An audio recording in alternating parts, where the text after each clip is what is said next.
My husband was born and raised here, Bob Miles. He lived here all his life. He lived in Hastings. He was born in St. Augustine. He was a flyer all during the war.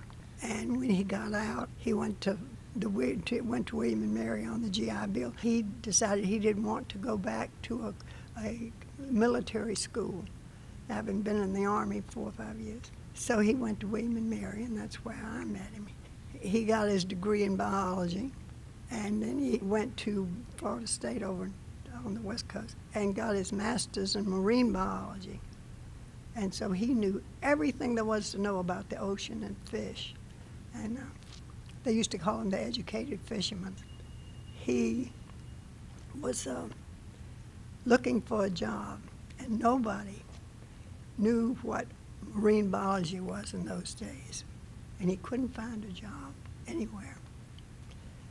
So he decided, Grandpa was still farming, and he said, Bobby, why don't you come plant some potatoes with me?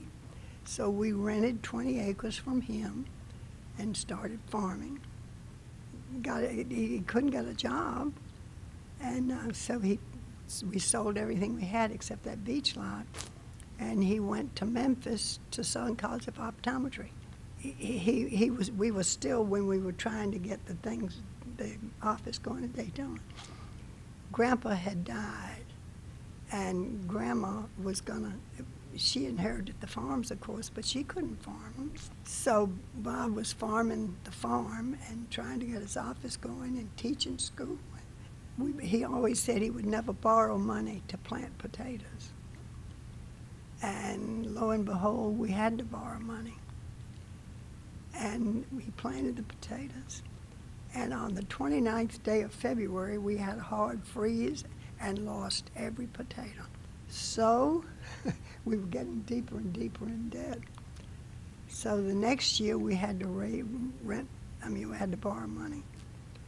And we lost the crop on the first hurricane in the history of the May hurricane in the history of the Weather Bureau.